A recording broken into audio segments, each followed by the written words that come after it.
Madame, Monsieur, bonjour et bienvenue à ce rendez-vous de l'information. Voici au sommaire de la liste électorale permanente informatisée l'EPI pour l'organisation des élections au Bénin. Nous passerons bientôt à la liste électorale informatisée l'EI.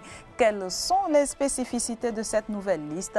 Éléments de réponse dans cette édition. C'est bientôt les fêtes de fin d'année aussi et c'est la période par excellence pour couler les stocks de produits invendus. Comment éviter d'acheter les produits avariés proposés à la population? Les astuces dans un instant et hors de nos frontières en Angleterre. Gérald Darmanin plaide pour un accord Union européenne, Royaume-Uni, 5 jours après la mort de 27 migrants.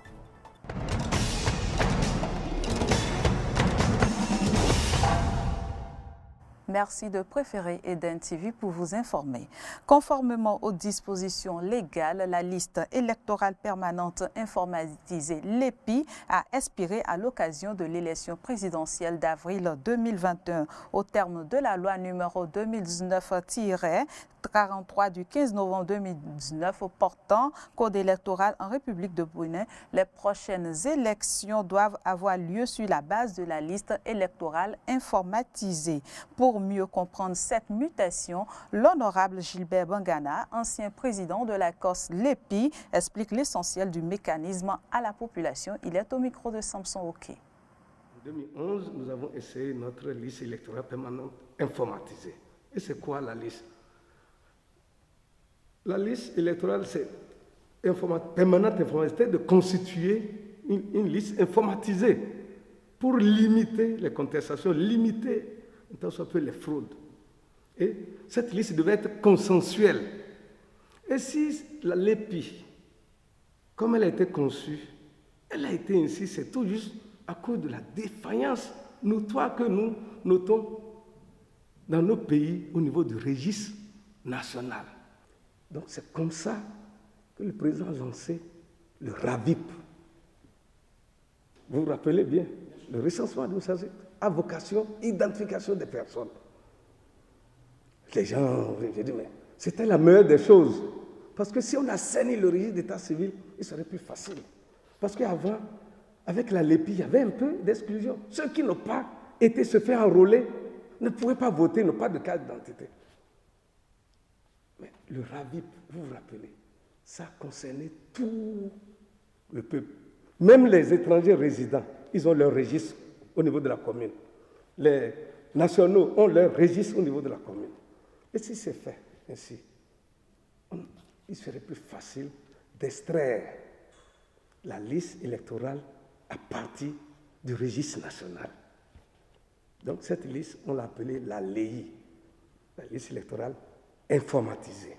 Ce processus a été le bienvenu et fera que la LEI va concerner tous les citoyens. Donc, la LEI, alors, en réalité, le code électoral l'a défini précisément.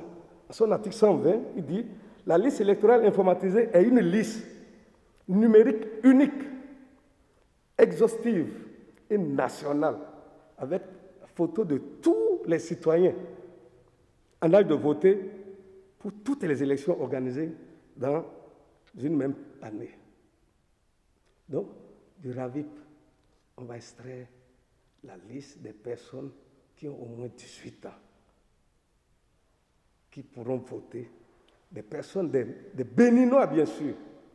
Parce que d'autres disent, RAVIP a pris en compte des étrangers. Les étrangers ne peuvent pas voter parce qu'il y a un code qui identifie les étrangers. Mais les nationaux, à partir de 18 ans, déjà à ce niveau, on extrait cette liste. Et chaque année, s'il y a élection, c'est cette liste-là qu'on va remettre à la Sénat pour organiser les élections. Donc la structure qui s'occupe désormais de cette liste, c'est l'ANIP. Il n'y aura plus de Corse l'EPI. Non, c'est terminé. Et l'ANIP va jouer les mêmes fonctions. Si vous avez été enrôlé au RAVIP avec résidence à Tanguieta, vous êtes désormais à Cotonou, vous pouvez faire la demande de transfert de votre résidence pour pouvoir voter où vous résidez. Si vous prouvez que vous n'êtes plus là où vous vous êtes fait enrôler. Mais cela ne veut pas dire que tout ce qui a été fait là serait jeté. C'est une base de données que la laïe aussi, parce que la laïe, l'épi, on a déjà les acquis. La l'épi devient les acquis de la laïe, et plus tous ceux-là qui aujourd'hui seront en âge de voter, qui se sont fait recenser avec le RAVIP.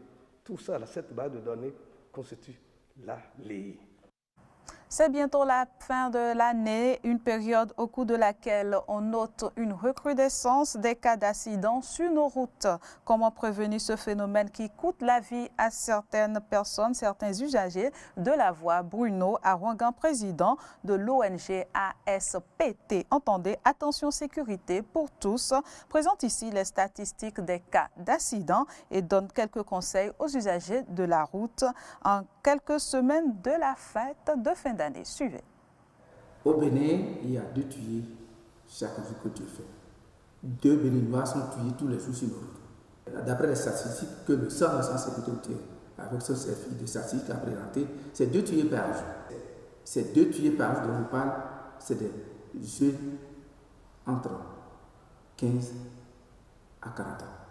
Ça fait 800 tués par an. Je veux reculer encore pour dire que d'après les informations que nous avons reçues encore de l'OMS, il y a 7 tués par jour au Bénin. Pour nous, hommes de la sécurité routière, aucune maladie ne ravage comme la sécurité routière au Bénin. Il faut que nous gardions dans la tête que tous les jours constituent la fête. Si on peut partir de là, nous n'allons pas continuer à avoir les situations que nous rencontrons, surtout dans les grandes villes telles que la ville de Cotonou, où la ville est complètement bouchée. On pose même la question d'où est-ce que cela vient. Rien que parce que tout le monde dit c'est le 1er janvier. Donc, le 1er janvier, ce n'est pas la fête d'abord.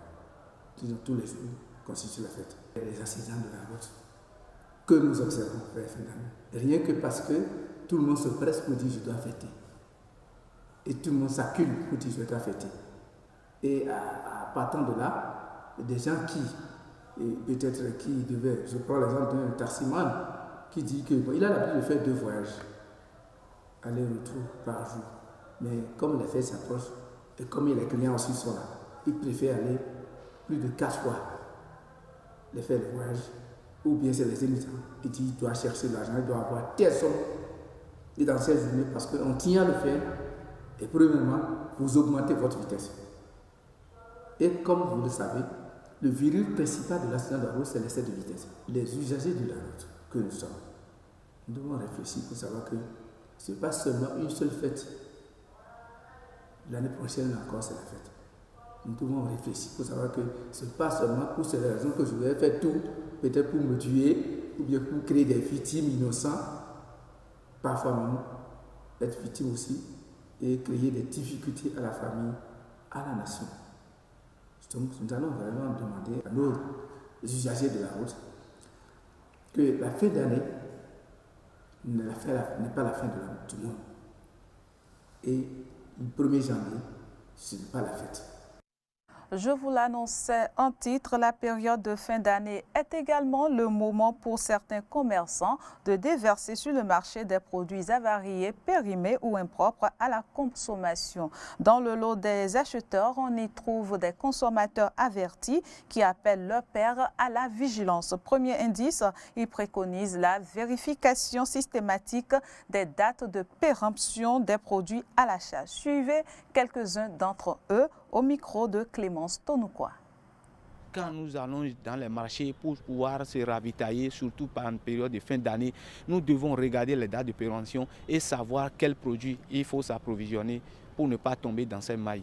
Sinon, c'est vraiment très dangereux pour la santé. On dit liquidation, quand les gens entendent ça, ils voient que vraiment ils sont intéressés et puis avec leurs petits sous, et s'approvisionnent sans même chercher à savoir ce qui est caché derrière. Nous allons prendre conscience pour pouvoir éviter les déconvenus. Sinon, c'est vraiment, ce n'est pas bon pour la santé. Si réellement c'est expiré, on ne peut pas vendre. Ça, c'est grave. Mais si ça reste encore 2 mois, là, on peut vendre. Comme tu sais que tu as acheté ton truc, ça reste 2 mois pour expirer, ça veut dire que tu vas vite consommer avant les 2 mois. Donc, en quelque sorte, je ne trouve pas. Sinon, c'est mauvais. Normalement, quand c'est périmé, il faut jeter tout ça là et renouveler. Mais quand on dit liquidation, ce n'est pas forcément que les produits sont déjà périmés, mais ça veut déjà périmer qu'on fait liquidation. Il y a d'autres, c'est toujours en forme parce que bon, comme il n'y a plus de vente, ils veulent liquider et acheter d'autres produits encore. Bon, néanmoins, il y a d'autres aussi, c'est quand la date d'expiration peut s'annoncer que bon, je vais liquider. Et là, c'est mauvais, c'est pas bon. Mais quand on me présente le truc que c'est liquidation et puis je vérifie la date et que bon, je vois que non, ça ne m'arrange pas, je ne suis pas obligé d'acheter, je laisse. Moi, je préfère que le consommateur se méfie et d'être vigilant aussi. Et avant d'acheter aussi, il faut regarder la date d'expiration avant de se lancer dedans. On doit quand même faire attention à ces genres de produits. En voulant acheter, il faut voir la date qui est écrite sur le produit. Est-ce que la date de péremption, est-ce que ce n'est pas encore déjà passé ou bien ça reste quelque temps? Si c'est déjà passé, on doit éviter pour ne pas tomber dans ces mailles-là. De la ville de Cotonou, rendons-nous directement dans la commune d'Abomey-Calavi et plus précisément à l'université d'Abomey-Calavi où s'est tenue du 25 au 27 novembre la conférence des jeunes diplomates. Le rendez-vous de cette année-ci s'est penché sur la crise sanitaire au Sahel, des moments de partage d'expériences et d'opportunités avec des jeunes diplomates et des diplomates expérimentés. Le point avec Laurent Roland Toninques. La diplomatie multilatérale au service de la paix. Quelle approche face à la crise sécuritaire dans le Sahel? Telle est la thématique sur laquelle ont porté les travaux de l'édition 2021 de la conférence des jeunes diplomates tenue du 25 au 27 novembre 2021 à l'École nationale d'administration et de magistrature ENAM de l'université d'Abomey-Calavi. Une initiative pour simuler la pratique diplomatique dans les grandes instances.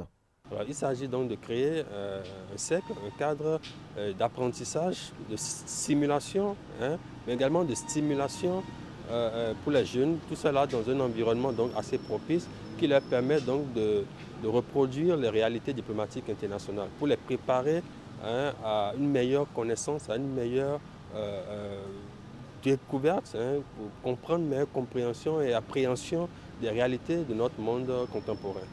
Une conférence à laquelle on prit part des diplomates qui ont donné des conférences, partagé des connaissances et compétences avec les jeunes. Nous avons eu le plaisir et l'honneur de recevoir des représentants du ministère des Affaires étrangères, du Bénin, de la coopération, qui sont venus donner des communications, en l'occurrence sur la thématique de la crise sécuritaire au Sahel. Nous avons également eu un professeur, le professeur Dr John Godonou-Dossou, un expert des Nations Unies, un professeur également à l'École nationale d'administration, qui a également donné une communication sur le diagnostic des enjeux sécuritaires au Sahel. Le diplomate Laurent Agossou, convié à cette conférence, a quant à lui partagé avec les jeunes diplomates des expériences et opportunités. Le défi, c'est d'ailleurs le sigle, la relève diplomatique, nous travaillons dans le même sens et nous sommes là. Nous avons exprimé notre disponibilité pour les aider, pour les encadrer, pour les pousser, pour qu'au bout du compte, nous puissions contribuer à envoyer un maximum de personnes aux Nations Unies, par exemple, ou dans d'autres organisations. Stella Dorego, tout comme les autres participants à cette conférence, en sort satisfaite. Une bonne initiative, précise-t-elle. Donc globalement, je pense que c'est une très bonne initiative qui nous permet de nous mettre face aux réalités, aux vraies réalités pratiques du milieu diplomatique, surtout en ce qui concerne les relations internationales. Ce sont des réalités que l'on ne nous dit pas forcément en cours et qu'on a la chance et le plaisir de découvrir. Hors de nos frontières maintenant où la Chine promet 1 milliard de doses de vaccins à l'Afrique. L'annonce a été faite à distance hier par le dirigeant chinois lors d'un forum de coopération sino-africaine organisé à Dakar au Sénégal. Pour Xi Jinping, c'est la réponse pour combler le vide vaccinal sur le continent. Suivons le plus tôt.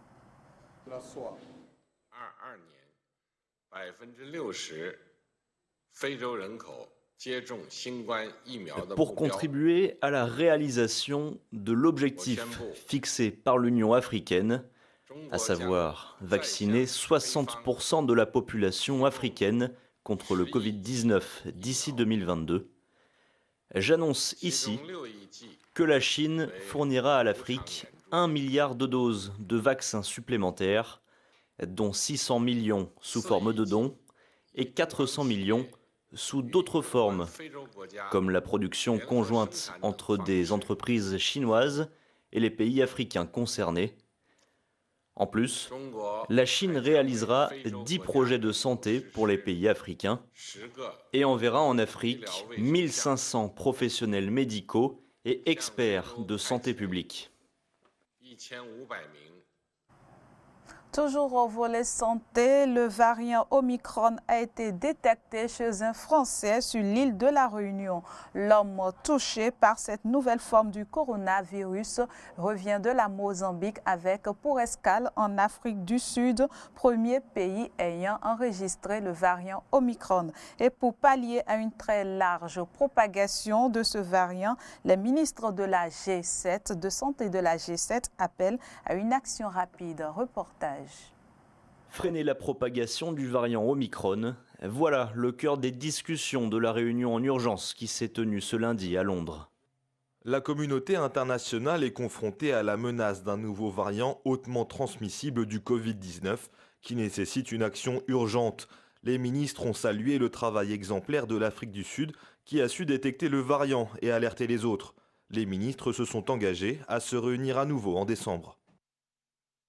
Autour de la table, les ministres de la Santé du G7, un conciliabule décidé alors que des cas liés à la nouvelle souche du Covid-19 ont été détectés au Royaume-Uni, en Allemagne mais également au Canada. Sur le territoire portugais, 13 cas, probablement associés au variant Omicron, ont été identifiés au sein d'un club de football local. En France, 8 cas possibles ont été recensés ce dimanche. Les premières réponses n'ont pas tardé. De nombreux pays ont interdit les vols commerciaux en provenance d'Afrique du Sud, d'où provient le nouveau variant. L'Australie a suspendu la réouverture de ses frontières, tandis que le Japon, lui, ferme les siennes. Des mesures similaires ont été prises par d'autres pays africains, comme le Gabon ou encore le Rwanda. Les décisions anticipées ont fait grincer des dents certains dirigeants d'Afrique australe, qui mettent en garde contre une éventuelle stigmatisation. L'enjeu devrait être la présence de la maladie, qui devrait alors appeler chacun à faire tout ce qui est possible pour éviter sa transmission. L'étiquetage des variants de la maladie avec le nom des pays est également contraire à la position adoptée par l'OMS.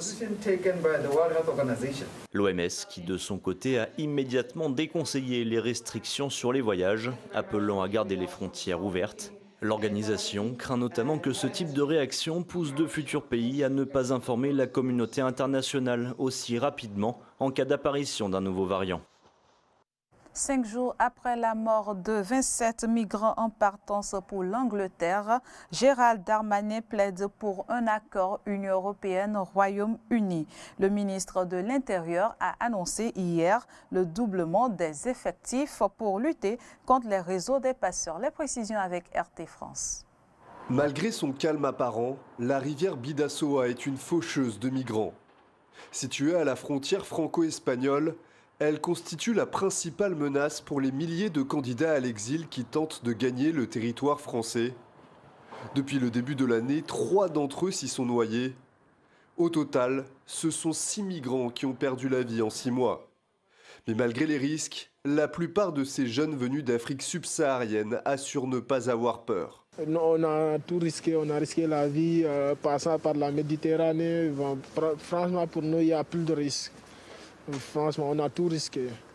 En attendant d'atteindre leurs objectifs, ils sont nombreux à se rassembler tous les matins sur la place de la mairie d'Irun. Ils y sont pris en charge par les bénévoles de cette association basque. Ces militants leur prodiguent des conseils et les orientent vers les centres de la Croix-Rouge. Pour leur porte-parole, la politique d'accueil de l'Union européenne n'est pas acceptable. L'Europe, elle ne fait pas ce qu'elle devait faire, c'est d'accueillir les personnes qui essayent de chercher une meilleure vie. Et la raison, il y a beaucoup de différentes raisons par lesquelles ils ont quitté le pays et arrivent ici chez nous. Pour tenter de mieux réguler cet afflux migratoire, Emmanuel Macron a annoncé un doublement des forces pour contrôler l'ensemble des frontières françaises. Mais pour les associations d'aide aux migrants, les pouvoirs publics doivent surtout faire plus pour éviter de nouveaux morts. Sollicitées par RT France pour s'exprimer sur cette demande, les autorités françaises n'ont pas donné suite. C'est la fin de ce point de l'actualité. Merci à tous de l'avoir suivi. L'information se poursuit sur nos différentes plateformes digitales, Facebook, Twitter, YouTube et sur notre site internet www.eden-benin.tv.